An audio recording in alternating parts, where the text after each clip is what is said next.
Selamat berjumpa kembali Bapak Ibu, saudari-saudara umat beriman terkasih dalam Tuhan. Selamat beraktivitas, selamat menyambut hari Kamis dengan penuh semangat, penuh syukur. Sambil menonton semifinal antara Prancis dan Maroko, jangan lupa untuk mendengarkan Sabda Tuhan. Saya mengajak kita sekalian pada hari Kamis 15 Desember ini merenungkan kutipan Injil Lukas bab 7 ayat 24 sampai 30. Kita mendengarkan sabda Tuhan dalam nama Bapa dan Putra dan Roh Kudus. Amin. Yesus berbicara kepada orang banyak tentang Yohanes. Untuk apakah kalian pergi ke padang gurun melihat buluh yang digoyangkan angin kian kemari? Atau untuk apa kalian pergi melihat orang yang berpakaian halus? Orang yang berpakaian indah dan yang hidup mewah, tempatnya di istana raja. Jadi, untuk apa kalian pergi? Melihat nabi? Benar. Dan aku berkata kepadamu, bahkan lebih dari nabi. Karena tentang dia ada tertulis, lihatlah, aku menyuruh utusanku mendahului engkau. Ia akan mempersiapkan jalan bagimu. Aku berkata kepadamu, di antara mereka yang dilahirkan oleh wanita, tidak ada seorang pun yang lebih besar daripada Yohanes. Namun yang terkecil dalam kerajaan Allah lebih besar daripadanya. Seluruh orang banyak termasuk para pemungut cukai yang mendengar perkataannya mengakui kebenaran Allah karena mereka telah memberi diri dibaptis oleh Yohanes. Tetapi orang-orang Farisi dan ahli-ahli Taurat menolak maksud Allah karena mereka tidak mau dibaptis oleh Yohanes. Demikianlah sabda Tuhan. Bapak Ibu, saudari-saudara, umat beriman terkasih dalam Tuhan kita Yesus Kristus. Sikap rendah hati itu, saudari-saudara, gampang diomongkan tetapi seringkali menjadi sulit di dalam praktek. Tetapi sebetulnya kalau bisa dihayati, dihidupi, sikap rendah hati itu ternyata sungguh sangat menawan hati. Dalam kutipan Injil hari ini, saudari-saudara, kita mendengar bagaimana Yesus memuji Yohanes. Mengapa Yesus memuji Yohanes? Rasa-rasanya karena Yohanes adalah seorang tokoh rendah hati. Dia adalah tokoh rendah hati yang mempersiapkan jalan bagi Kristus ke tengah dunia. Yohanes adalah perintis untuk mengenal Yesus secara penuh. Tugasnya mempersiapkan, mengantar orang sampai kepada Yesus. Ia telah mengantar murid-muridnya kepada Yesus. Yesus itu adalah tujuan, dia hanyalah suara yang berseru-seru di padang gurun. Ia tidak penting karena yang penting adalah siapa yang dipersiapkan, yaitu Yesus sendiri. Ia bukan apa-apa. Oleh sebab itu, ia tidak menuntut apa-apa untuk dirinya sendiri. Dia tidak mencari popularitas, apalagi keuntungan di balik popularitasnya sebagai seorang pewarta pertobatan. Makanannya hanya belalang dan madu hutan. Begitu kitab suci memberi kesaksian. Pakaiannya hanya dari kulit hewan. Hanya Tuhan yang terpenting di dalam hidupnya. Ia selalu menunjuk kepada Tuhan. Kepada para muridnya dia mengatakan, di tengah-tengahmu ada dia yang bahkan membuka tali kasutnya pun aku tidak layak. Sungguh suatu sikap rendah hati berhadapan dengan Yesus yang dipersiapkan jalannya oleh Yohanes Pembaptis. Moto hidupnya kita dengarkan dalam kitab suci saudara-saudari bahwa ia, yaitu Yesus, harus semakin besar dan dia, yaitu Yohanes, harus semakin kecil. Itu terjadi ketika Yesus mulai tampil di depan umum, mulai karya-karyanya.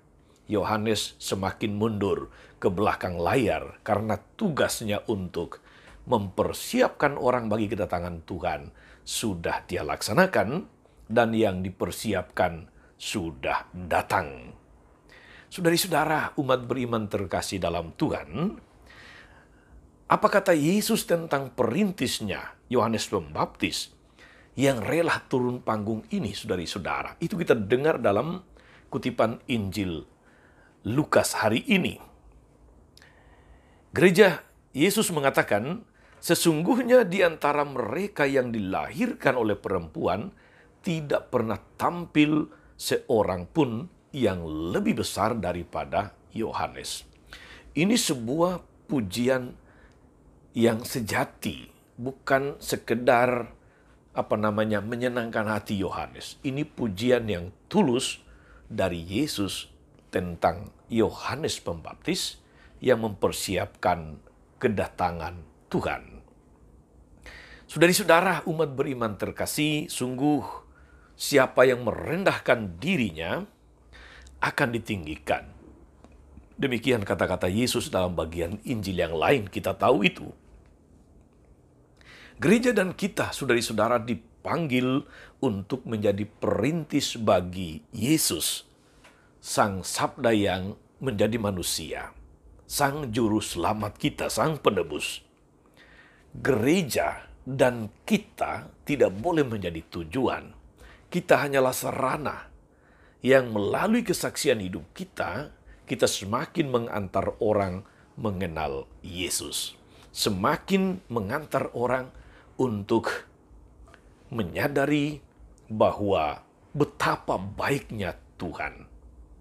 Itu tugas kita. Kita bukan tujuan, tetapi sarana seperti Yohanes Pembaptis. Untuk itu, saudara-saudari, kita perlu membangun pertama-tama sikap rendah hati terlebih dahulu. Di mana tidak ada sikap rendah hati, susah untuk kemudian menjadikan diri sebagai sarana saja. Seringkali kita merasa diri sebagai pusat, sebagai tujuan, dan bukan sebagai sarana. Saudari-saudara, kita sedang dalam masa Advent, dalam waktu kurang lebih 9 atau 10 hari ke depan kita akan merayakan Natal kelahiran Tuhan. Kita perlu mengambil waktu untuk merenungkan, menginternalisasikan pesan yang disampaikan Yohanes kepada kita, yaitu pesan pertobatan. Bicara tentang pertobatan, saudari-saudara, tak mungkin kita bertobat tanpa kerendahan hati. Hanya kalau kita rendah hati, maka kita mau bertobat. Hanya kalau kita rendah hati, maka kita mau sadar bahwa dalam banyak hal kita adalah manusia lemah, yang mudah jatuh, yang mudah tergoda, yang mudah lupa akan kehendak Tuhan dalam hidup kita. Yang seringkali tanpa kita sadari kita menjadikan diri kita sebagai tujuan, bukan sebagai sarana. Kita perlu bertobat. Sebagaimana seruan Yohanes Pembaptis, bertobatlah dan berilah dirimu dibaptis. Saudari-saudara, umat beriman terkasih, kita barangkali semua sudah dibaptis, tapi kita perlu bertobat terus-menerus. Untuk itu memang dibutuhkan sikap rendah hati. Selamat beraktivitas hari ini, saudara-saudari. Jangan lupa untuk terus memperbaharui diri, terus menghasilkan buah, terus menjadi berkat bagi siapapun. Tuhan Yesus memberkati. Maria Bunda selalu menolong, setia mendoakan kita semua. Amin. Allah Bapa yang penuh kasih, kami bersyukur atas sabda putra-Mu Tuhan kami Yesus Kristus yang dalam firman-Nya hari ini memberikan kesaksian tentang Yohanes sebagai yang terbesar, sebagai yang terpuji yang pernah lahir dari seorang perempuan. Bantulah kami semua dengan kuasa Roh Kudus-Mu agar kami memiliki sikap rendah hati seperti Yohanes Pembaptis. Agar kami menjadikan hidup kami sebagai sarana bukan sebagai tujuan. Agar melalui hidup kami, melalui kesaksian hidup kami semakin banyak orang diantar kepada Putra-Mu, Tuhan kami Yesus Kristus, yang hidup dan berkuasa sepanjang segala masa. Amin. Saudari-saudara sekalian, berkat Allah turun atas saudari-saudara, atas mereka yang kita doakan atau kita janjikan doa. Segala rencana, aktivitas, dan pelayanan sepanjang hari ini, Bapa dan Putra dan Roh Kudus. Amin. Tetap sehat, tetaplah menjadi berkat. Jangan lupa like, subscribe, nyalakan lonceng notifikasinya. Salam 52, Tuhan memberkati.